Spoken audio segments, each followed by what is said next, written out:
Hey guys, welcome back to my channel. I'm really excited for today's video because I'm going to be talking to you guys about 5 luxury products that I think are worth their price tag and 5 that are not. I saw Mel Thompson do this video. I don't know if it was recently or it was recently that I saw her video, but I don't know if it was recently that she posted it, and I thought it was a really fun idea. I wasn't even sure if I had enough luxury products in my collection to talk to you guys about or to do like a top 5, bottom 5, but when I sat down with my makeup collection and started looking through things, I actually did have 5 products that I do think are worth the money and 5 that are not. So if you are interested in that, then stay tuned. But first, if you haven't already subscribed to my channel, I hope you'll consider doing so before you go. I post videos every single Monday, Tuesday, Thursday, and Friday. And without further ado, let's get into it. Okay, so I want to start with the items that I don't think are worth the price tag, and we're going to start with 2 products that I don't currently have in my collection anymore, but I immediately thought of them when I thought about luxury products I don't think are worth the price tag.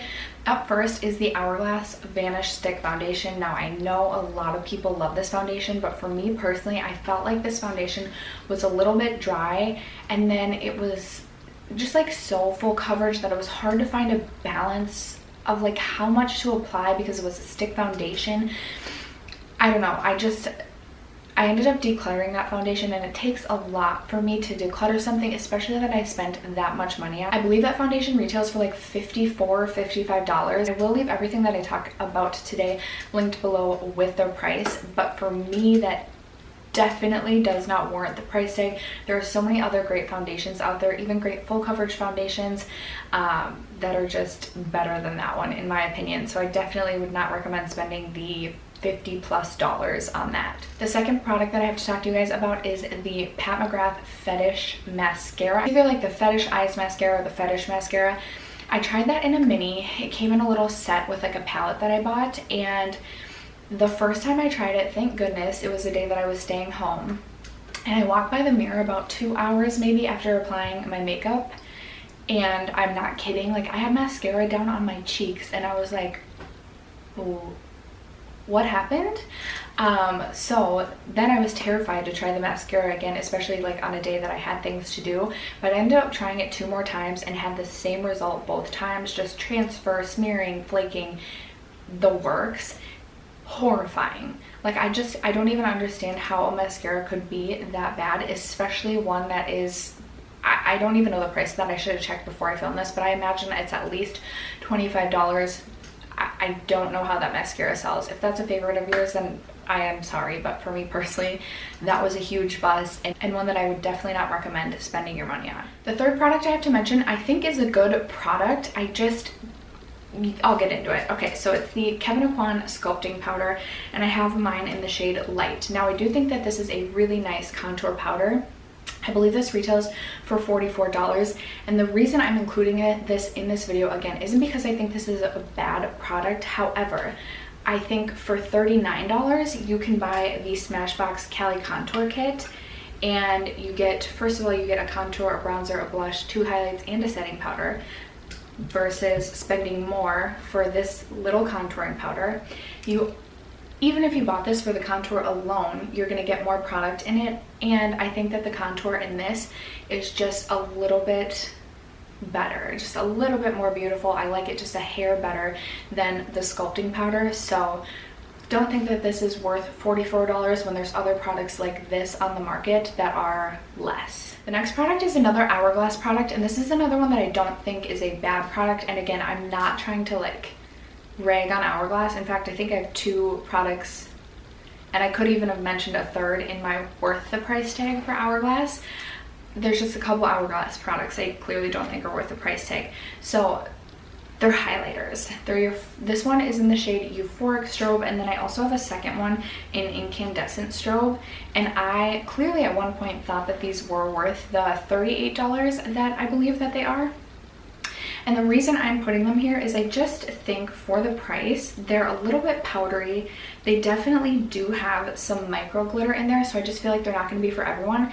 And they're not that intense. They're a very kind of subtle highlight, which if you like a subtle highlight, maybe you'll think that these are worth the price tag. But I feel like for that price tag, I don't know, I feel like you can buy the Essence All About Nude highlight and get pretty much the same effect, and it's not even going to be as powdery. So Again, not a bad product, I just don't think these are worth $38. And then the fifth and final product that I have to talk about that I think is not worth the price tag is pretty new to my collection, and I'm really bummed about this one, but it's the Charlotte Tilbury Glowgasm Beauty Light Wand Highlight Blush.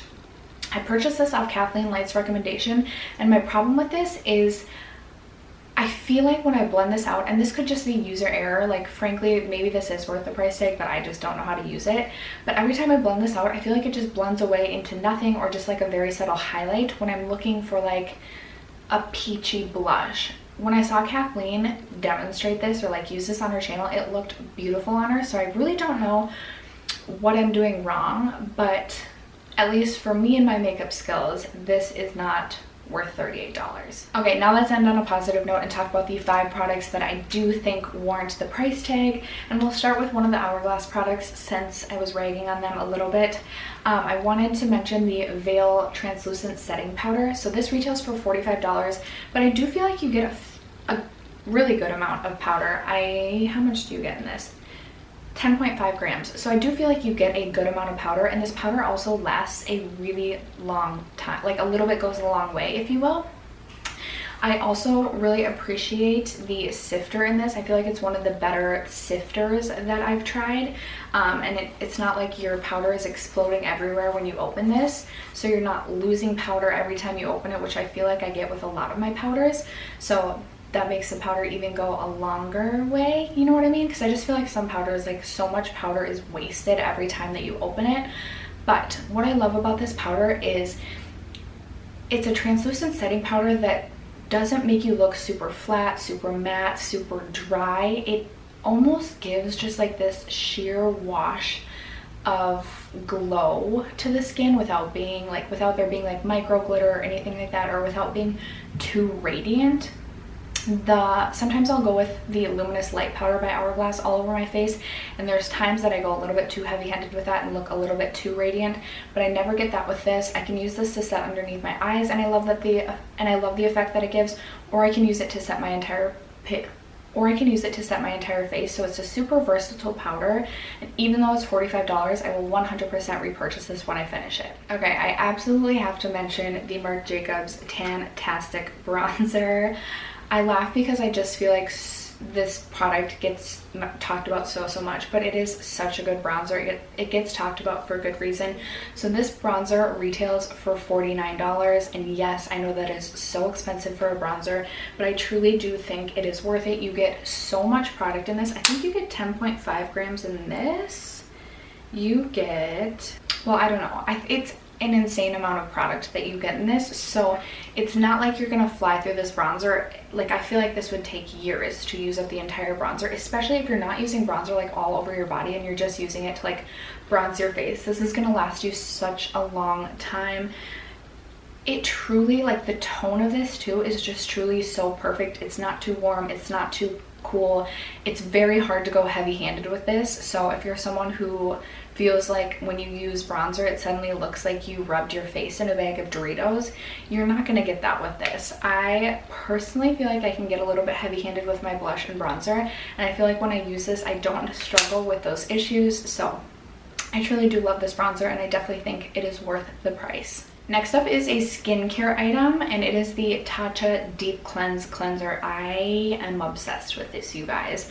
So this retails for $38, but you actually do, I feel like you get a fair amount of product in this. You are getting 5 fluid ounces. I don't know how that compares to other cleansers, but you need so little of this to like cover your whole face. In fact, like there's times where I'll be like, oh shoot, like I used way too much, or like too much came out. My one complaint is that with this you have to like squeeze it out.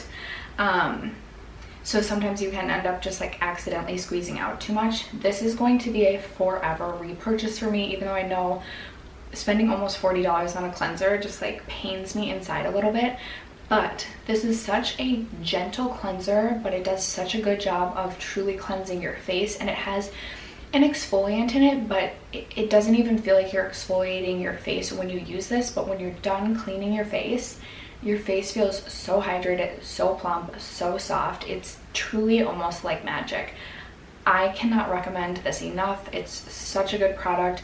again, I will forever repurchase this, even though it is $38, 100% worth the price tag. Okay, the second Hourglass product that I have to talk about that I do think is worth the price is their blushes.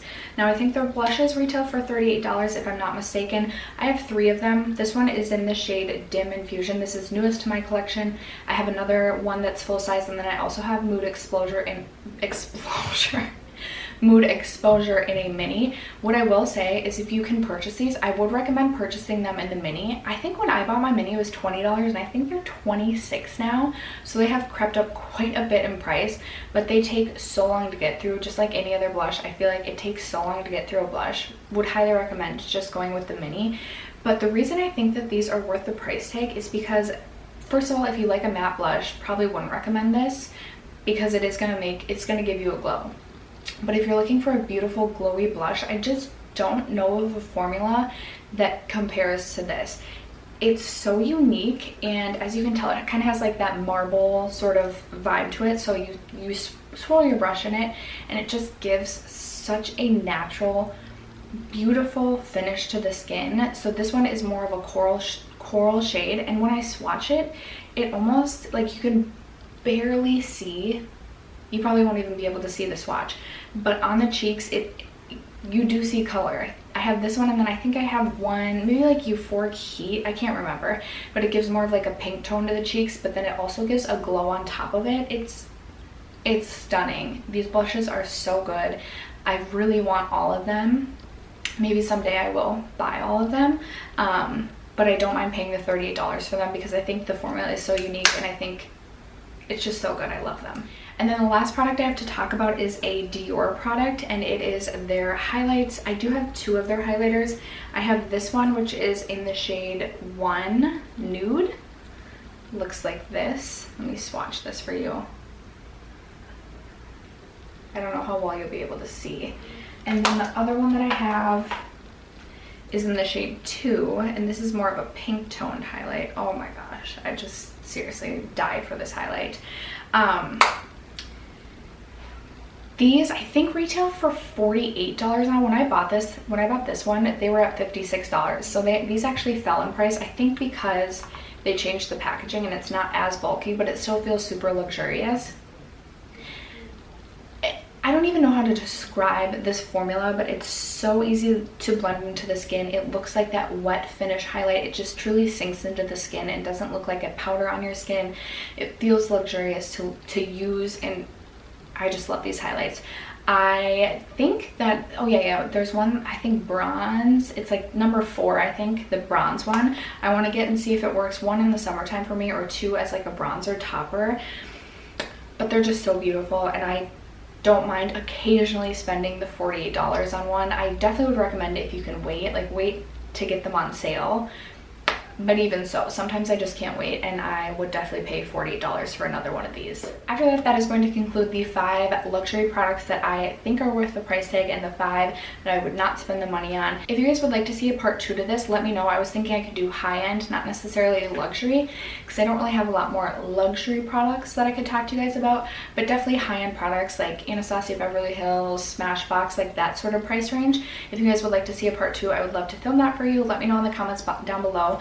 Also, leave me a comment and let me know what luxury products you've tried that you think are either worth or not worth the price tag. I would love to hear from you guys. Other than that, I'll catch you guys in my next video. Bye.